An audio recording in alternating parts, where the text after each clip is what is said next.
Guys, दादी अभी अभी सोई है। चलो तुम लोग भी जाकर सो जाओ।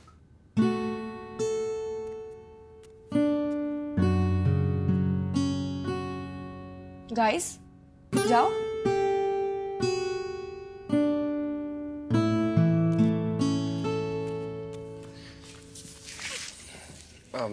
मैं और निशु यहीं रहेंगे। मैं, निशु और उमेश भैया तीनों यहीं रहेंगे। और मैं भी।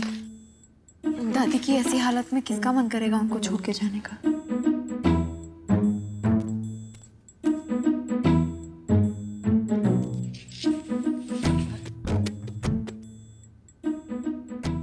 बंटी चल जाके सो जा। निशु दी प्लीज मुझे भी यहाँ रुकने दो ना। बिल्कुल भी नहीं, कल तेरा स्कूल है ना। लेकिन जालू दी भी तो यहाँ है।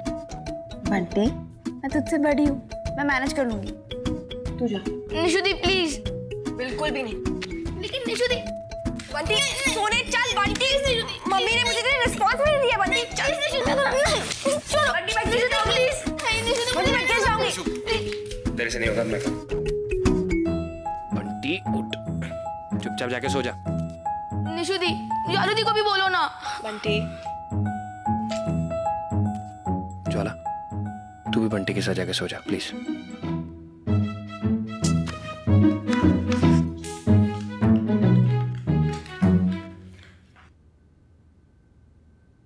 बड़े भैया का इफेक्ट।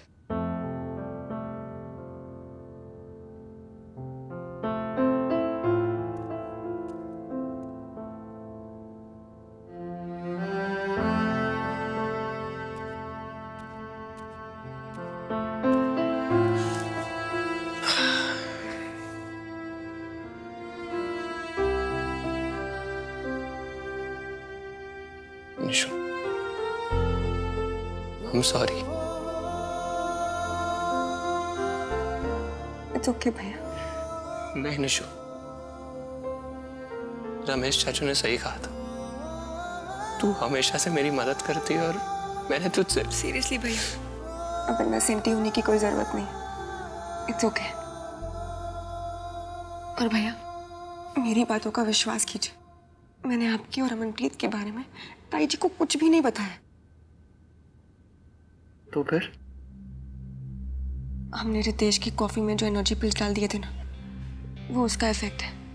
उसने एक्साइटमेंट में आकर ताई जी को सब कुछ बता दिया। ये सारी बातें मुझे सौरभ ने बताई। इसका मतलब रितेश ने मुझसे झूठ बोला। भैया पहले एनर्जी पिल्स की एक्साइटमेंट में बता दिया, और फिर जब आपका गुस्सा देखा ना, तो डर के मारे झूठ बोल दिया।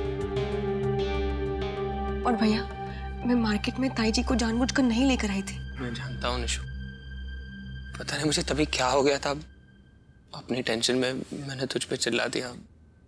अब टेंशन मत लीजिए भैया, ताई जी को मैं संभाल लूंगी। जब वो अपने लड्डू की अमनप्रीत को मिलेगी ना, तब वो अपने आप उनकी फैन हो जाएगी। पर निशु, मैंने बहुत बड़ी गलती की है। लड़ाई वाले दिन अपनी कजिन पे ना ट्रस्ट करके मैंने किसी और पे ट्रस्ट किया। I'm sorry Nishu. कोई बात नहीं उमेश भैया, लाइफ में कभी कभी ऐसी सिचुएशंस आ जाती है। लेकिन आपको पता है कि मुझे बुरा किस बात का लगा है? एक बार भी किसी ने मुझे आखिर ये नहीं पूछा कि प्रॉब्लम क्या है। सबने बस ये अज्यूम कर लिया कि जैसे मुझे सबसे प्रॉब्लम होती है, रितेश से भी है। तो नहीं है क्या? अगर वो कोई राह चलता हुआ लड़का होता ना, तो शायद मैं उसकी तरफ देखती भी नहीं। लेकिन उसे दादाजी और घर के सारे लोगों ने यहाँ बुलाया, और मुझे उनकी इज्जत रखना आता है। भैया आप ही सोचिए, एक ऐसा लड़का जिसके साथ मेरे रिश्ते की बात बस चल ही रही है, जिसे पता है कि मुझे उसमें कोई इंटरेस्ट नहीं है, वो अपनी लिमिट्स क्रॉस करके मेरे साथ मेरे ही घर में मुझसे बदतमीजी करता है, और मैं उसे कुछ नहीं कहती। कोई और करता तो तू उसे धो ही देती। एग्जैक्टली। और अब मेरी बात छोड़िए, क्या किसी भी लड़की के साथ इस तरह की हरकत करना सही है? क्या हमारा कल्चर हमें इस बात की इजाजत देता है कि लड़की की मना करने के बावजूद उसके करीब आने की कोशिश की जाए, उसे छेड़कर ये कहा जाए कि नहीं मैं तो बस मजाक कर रहा था? अगर मैं उसे थप्पड़ मार देती तो, उसे पुलिस स्टेशन ले जाती तो। लेकिन भैया मैंने ऐसा कुछ भी नहीं किया, क्योंकि मुझे औरों की चिंता थी। पर इस रितेश की क्या प्रॉब्लम है? प्रॉब्लम सिर्फ एक ही है भैया, कि वो मुझे इंसान नहीं, एक प्रोजेक्ट, एक शर्त समझता है, जिसे उसे हर हाल में जीतना ही जीतना है। जो चीज आपके और अमनप्रीत के बीच में है, वो मेरे और रितेश के बीच में कभी नहीं हो सकती। सब कुछ भूल जा। मैं बस खुश हूं कि हमने ये सब बात करके सब कुछ क्लियर कर लिया। फिर तो अच्छा हुआ कि मैंने भी तुम्हारी बात सुन ली।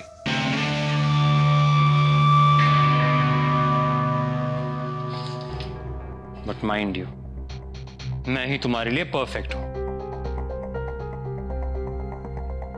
और मैं इतनी जल्दी हार नहीं मानने वाला। फिर चाहे तुम इसे मेरा ईगो समझो या कुछ और, समझी? रिलैक्स उमेश भैया, इसने जो कुछ भी किया है ना, जानबूझकर नहीं किया है ना। रिलैक्स रितेश, तेरी चोट अभी पूरी तरह से ठीक नहीं हुई है। रिलैक्स।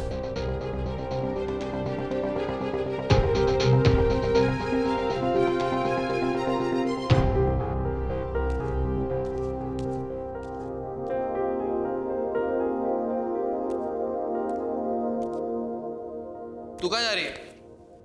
रितेश को बताने कि वो कितना ब्लैक एक्ट कर रहा है। उसे क्या लगता है कि वो जब चाहे जैसे चाहे निशु को कुछ भी सुना के चला जाएगा?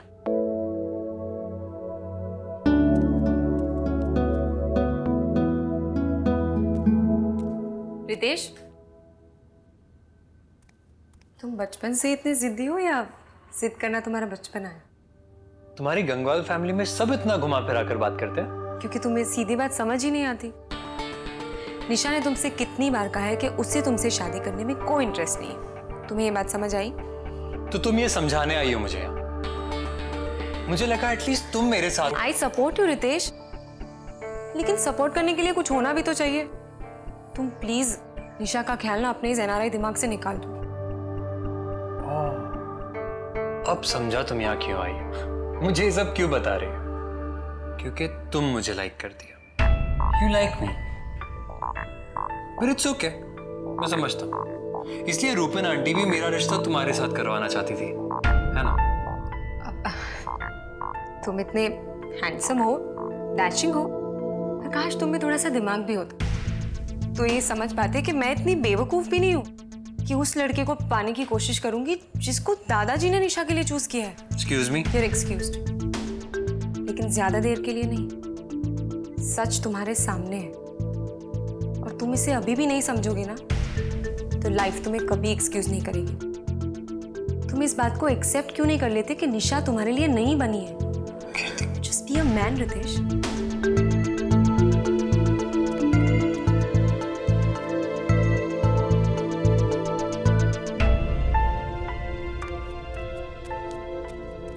क्या हुआ? कुछ नहीं, उसे बता दिया जो बताना था। And Nishu, I am sorry. It's okay. लेकिन कहीं ना कहीं दादी की इस हालत के जिम्मेदार हम सब भी हैं। दौड़ी दी के जाने के बाद इस घर में कुछ ना कुछ हो रहा है। पहले हम सबकी फाइट और अब ताऊजी और पापा की बहस। पर उन दोनों के बीच में बहस हुई क्यों? हाँ, और रमेश चाचू को तो कभी गुस्सा ही नहीं आता। माँ कहाँ है? बंटी वापस आया तो मेरी आंख खुली। तुम लोग ने मुझे बताया क्यों नहीं? पापा, वो उमेश भैया ने डॉक्टर को फोन कर दिया। उन्होंने कहा है कि घबराने की जरूरत नहीं है।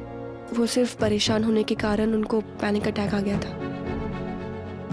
लेकिन हमने उन्हें दवाई दे दिया, अब वो बेटर फील कर रही है। पापा, पापा रहने दे निशु, जाने दे चाचू को दादी के पास।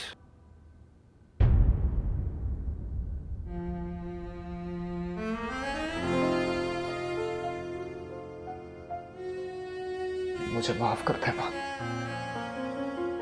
मेरी वजह से तेरी तबीयत खराब हुई। एक तू ही तो है इस घर में जो मुझे समझती है, और मैंने तेरे दिल को ठेस पहुंचाई। मुझे घर में इतना तमाशा नहीं करना चाहिए था।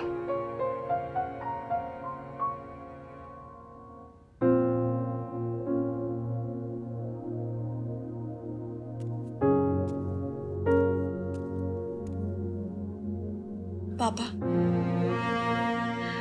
दादी बस अभी अभी सोई है, आप परेशान मत हो, वो अब ठीक है।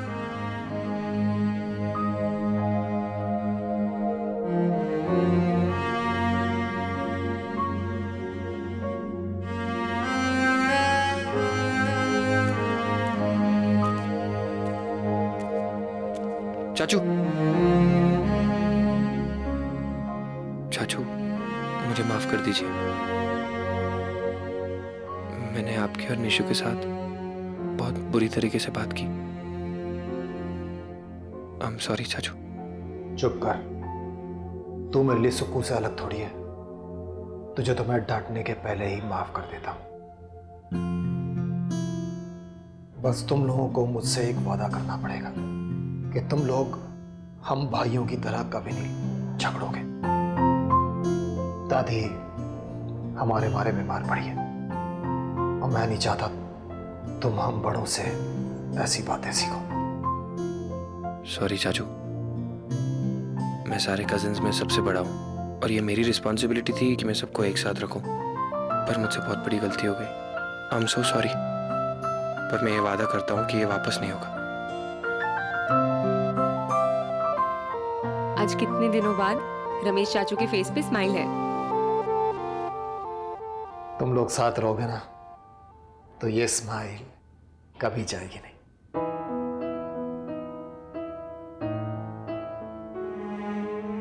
चाचू, मैं नहीं जानता कि आपके और पापा के बीच में क्या प्रॉब्लम हुई है, पर जो भी हुई है मैं पापा की तरफ से माफी मांगता हूं। चुप कर, हम भाइयों के बीच की बात में मत पड़। हम आपस में सुलझा लेंगे। अच्छा अब तुम लोग जाओ, सो जाओ, रात बहुत हो गई है, बल्कि जल्दी सुबह होने वाली है। चाचू, बहुत टाइम बाद हम सब एक साथ हुए, क्या हम यही रुक जाए प्लीज? हाँ पापा प्लीज। ठीक है भाई, मैं कौन होता हूँ तुम कजिन्स के बीच में आने वाला। Good night. गाइस, अब क्या करना है? हाँ मैं बिल्कुल ठीक हूँ, बस वो माँ की थोड़ी तबीयत खराब हो गई थी। माँ जी की तबीयत खराब है और तुम अब तक फिजूल की बातें कर रहे थे। लक्ष्मी रिलैक्स मी, बस थोड़ा सा ब्लड प्रेशर हाई हो गया था, दवाई दे दी है, सब ठीक है। पक्का ना? हाँ पक्का। चलो तुम सो जाओ, यहाँ के बारे में ज्यादा मत सोचो।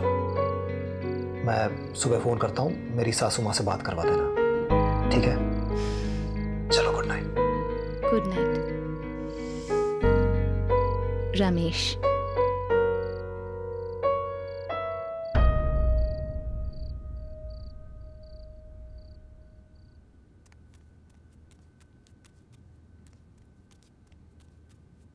देखा उमेश भैया, भला फिर से यहाँ आकर सो गई।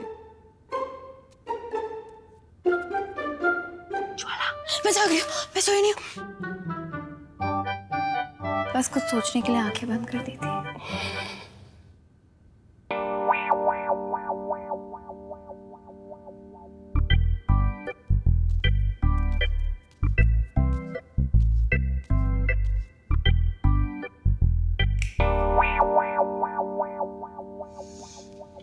कॉफी?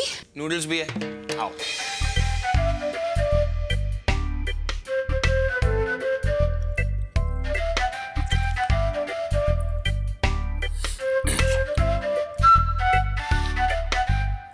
गाइस, घर पे लड़ाई झगड़े की वजह से ही दादी की तबीयत खराब हुई है।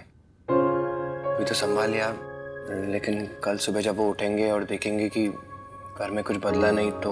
हाँ भैया, जैसे हम लोगों ने पैचअप कर लिया है, वैसे ही अगर मम्मी पापा पैचअप कर ले तो दादी ना कभी बीमार नहीं पड़ेंगे।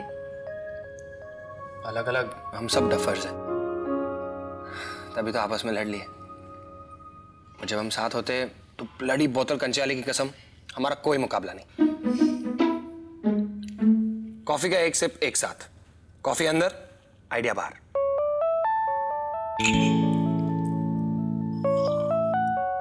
आ गया क्या आइडिया? गिफ्ट। गिफ्ट? हम हमारी क्यूट सी दादी को एक नया स्मार्टफोन गिफ्ट करेंगे। वैसे भी वो इतने दिनों से कह रही थी ना कि उन्हें नया फोन चाहिए, तो हम ना उन्हें वो टच स्क्रीन वाला फोन गिफ्ट करेंगे। हाँ ब्रो, फिर दादी को उन छोटे छोटे बटन से टाइप भी नहीं करना पड़ेगा और वो इजीली हमें ग्रुप पे भी मैसेज कर पाएंगे। हेलो, ये नया टच स्क्रीन फोन आएगा कहाँ से? वैसे भी हमारी तो सारी सेविंग्स भी उड़ गई है। यार ऐसे टाइम पे ना मुझे सुकू की बड़ी याद आती है यार। वो कहीं ना कहीं से जुगाड़ कर ही लेता है यार। He is so quick. अच्छा ध्यान से सुनो, हमारे पास जो भी पुराना सामान होना जिसे हम यूज नहीं करते उसका फोटो खींचना है और ग्रुप पे डालना है। इंस्टेंटली बायर्स भी मिल जाते हैं और अच्छे प्राइसेस भी। सारा सामान बेच के जो भी पैसे इकट्ठे होंगे उससे हम दादी का स्मार्टफोन खरीद सकते हैं। ब्रिलियंट। ये आइडिया ना मुझे सुकून ने दिया था और उसने ये भी कहा था कि क्विक पे ना ऐसे रिस्पॉन्स मिलता है। वाह, मेरे पास तो ऐसी बहुत सारी चीजें जो मैं यूज नहीं करती हूँ। वैसे भी पापा कुछ ना कुछ खरीद के लेके आते और मम्मी ना हमेशा उसे शोकेस में रख देती है। एग्जैक्टली। मैं मेरा पुराना फोन और वो राहुल द्रविड़ की ऑटोग्राफ वाला बैट भेज दूंगा। मेरा MP3 प्लेयर, मेरा गेमिंग कंसोल। एक मिनट, इतनी सारी चीजें बेचने की कोई जरूरत नहीं है। मैं ना मेरी स्कूटी बेच दूंगी, बहुत सारे पैसे आ जाएंगे। What? Are you mad? नहीं निशु ब्रो, आप अपनी स्कूटी नहीं बेचोगे। हमें वो सामान बेचना है जिसे हम यूज नहीं करते। तेरी स्कूटी तो हर प्रॉब्लम में हमारी मदद करती है।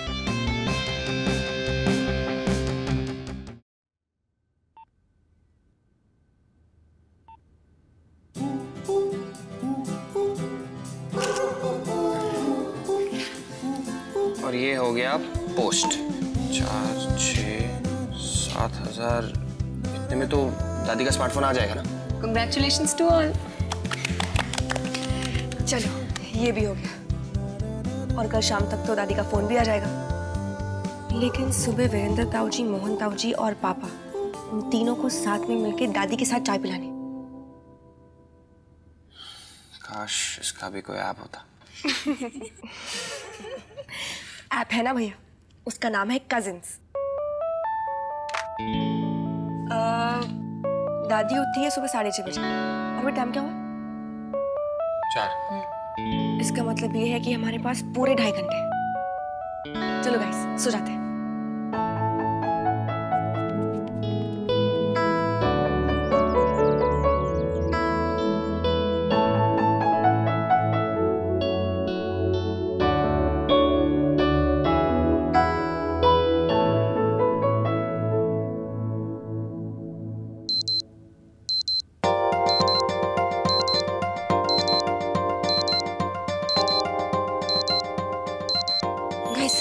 गाइस उठो उठो, 6 बज गए, उठो ना।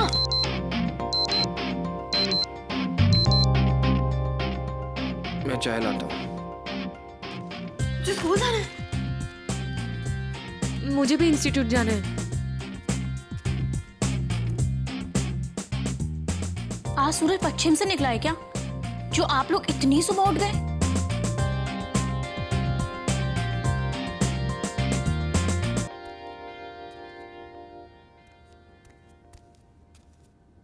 जय जिनेंद्र ताऊ जी, मैं जानती हूँ कि सुबह सुबह मेरा मुंह देखना आपको बिल्कुल पसंद नहीं है, लेकिन ताऊ जी अगर आप दादी से प्यार करते हो तो उनके कमरे में आ जाइए। प्लीज पापा, 5 मिनट में।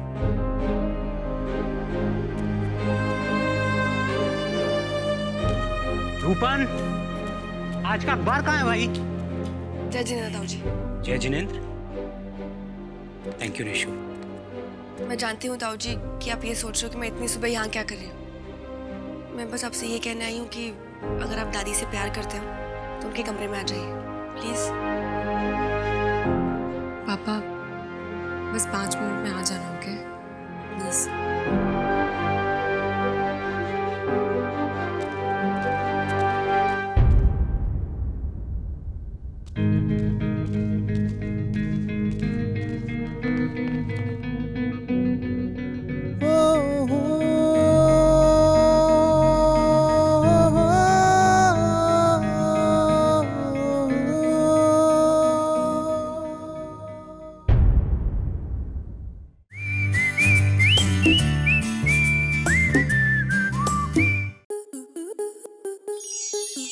स्टार प्लस के ऐसे ही और बेहतरीन लम्हे देखने के लिए सब्सक्राइब करें हमारे YouTube चैनल को।